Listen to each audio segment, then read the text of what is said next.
क्यों नहीं, कब तक गिरेगा पेटीएम का स्टॉक? देखिए ये सवाल ज़्यादा इंपॉर्टेंट आजकल इस वक्त इसीलिए है क्योंकि क्यों गिर रहा है, क्यों गिर रहा है, इसके ऊपर तो बहुत सारी बातें हो रही हैं।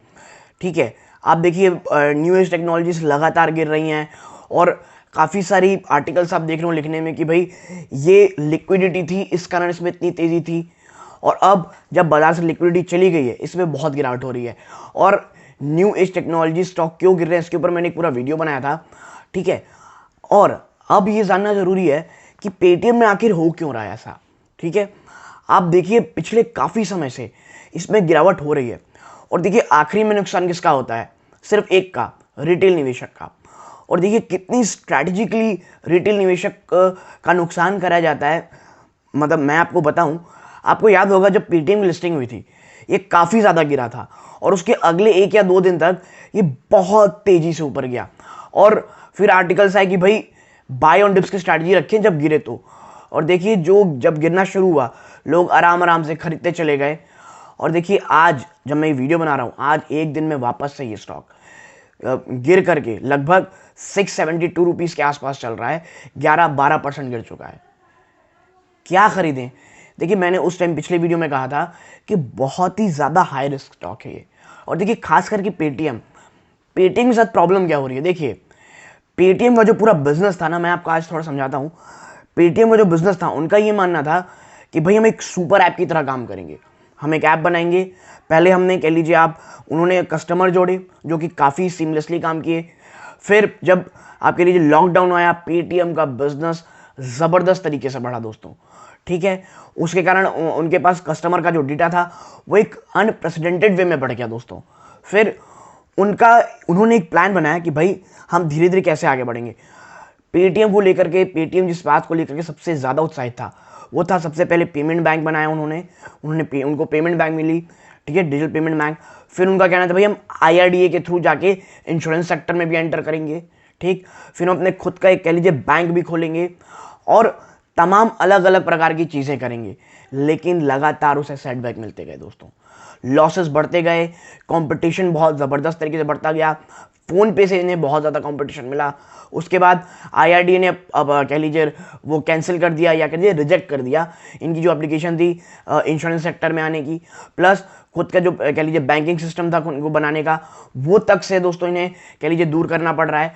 और अब जो रिसेंटली सबसे बड़ा सेटबैक है वो ये है कि नए कस्टमर को ऐड करने के लिए जो न्यू कस्टमर है वो आप ऐड नहीं कर सकते अपने पेमेंट बैंक सिस्टम से।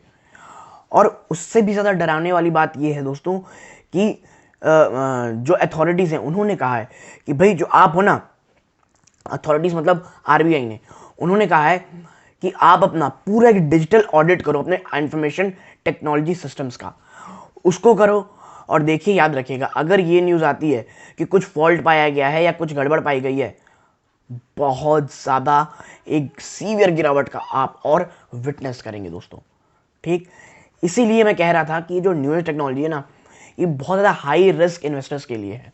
ठीक, आप जब एक से एक ब्लू चिप स्टॉक्स आपको इतने अच्छे रेट्स में मिल रहे हैं उसके बजाय आप क्यों ऐसे कह लीजिए इतने high volatile high risk investment के ऊपर जा रहे हैं। और देखिए खास करके पेटीएम में भी बहुत ज़्यादा नेगेटिविटी है। देखिए ये नेगेटिविटी कब चली जाएगी मैं आपको बता देता हूँ। अचानक से क्या होता है, आज से साल भर बाद या कह लीजिए 6 महीने साल भर बाद वापस से ये एप्लीकेशन आईआरडी अप्रूव कर देता है इनको इंश्योरेंस बिजनेस में जाने के लिए। डिजिटल पेमेंट सिस्टम इनकी ठीक हो जाती है, आरबीआई बोलता है इट्स गुड टू गो, आप ऐड कर सकते हो। फिर आपको कोई कहता है कि भाई इनको खुद का बैंकिंग सिस्टम का लाइसेंस भी मिल रहा है। तो देखिए ये सब में टाइम लगेगा और जब ये होगा शेयर वापस से बहुत तेज भागेगा। लेकिन तब तक ये बहुत प्रेशर में रहने वाला है दोस्तों। और मैं फिर कहूँगा वो रिटेल निवेशक जो रिस्क कम लेना चाहते हैं प्लीज़ इससे दूर रहें, और अगर हो सके तो इससे दूर ही रहें। अभी बहुत ज़्यादा गिरावट के और चांसेस स्टॉक में हो सकते हैं। और रिटेल निवेश आप देखिए कुछ समय पहले ही पेटीएम के ऊपर कह लीजिए आप एक बहुत ऊपर के टारगेट्स दिए गए थे। ठीक है, और अब धीरे धीरे जो बड़े बड़े इन्वेस्टर वो भी आप देखेंगे कि थोड़े ऊपर के टारगेट आप देखिए जोमेटो में भी दिए गए। तो टारगेट्स पे नहीं जाना दोस्तों हमको। ठीक है, हमें कह लीजिए जो इन्वेस्टमेंट की जो सबसे सिंपल रूल्स होती हैं, भाई कंपनी कैसी है, उसका इतिहास कैसा है, मैनेजमेंट कैसा है, क्या कोई प्रॉब्लम हो रही है, तो आप देखेंगे बहुत ज़्यादा हिकअप्स हैं इनके मैनेजमेंट में। इतने लोग रिज़ाइन कर रहे हैं टॉप मैनेजमेंट से जिसकी कोई हद नहीं है पेटीएम में दोस्तों, ठीक है। इसीलिए जब आप किसी कंपनी में निवेश करते हैं ना, इन्वेस्टिंग का बहुत ही ज़्यादा सिंपल रूल अपनाना है अपने को।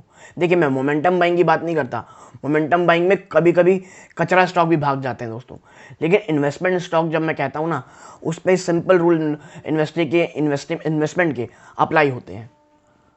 और पेटीएम अभी उन रूल से काफ़ी दूर चल रहा है दोस्तों। तो अगर आप एक बहुत ज़्यादा रिस्क टेकर हैं और कह लीजिए आपको बस रिस्क ही लेना पसंद है मार्केट में, तो वेलकम टू द पेटीएम। लेकिन अगर नहीं, बहुत सारे अच्छे स्टॉक और बचे हुए हैं अभी भी दोस्तों, जो बहुत सारे डिस्काउंटेड रेट में मिल रहे हैं, जहां आप निवेश की सोच सकते हैं। पर्सनली मैं बहुत दूर हूँ इस स्टॉक से दोस्तों, ना मैंने आईपीओ में अप्लाई किया था, ना मैंने इसमें निवेश किया है। तो अगर आपको ये पूरा वीडियो पसंद आया हो, मेरा एनालिसिस पसंद आया हो, लाइक कीजिए, चैनल पहली बार आए सब्सक्राइब कीजिएगा। यहाँ तक जुड़े रहने के लिए धन्यवाद। जय हिंद।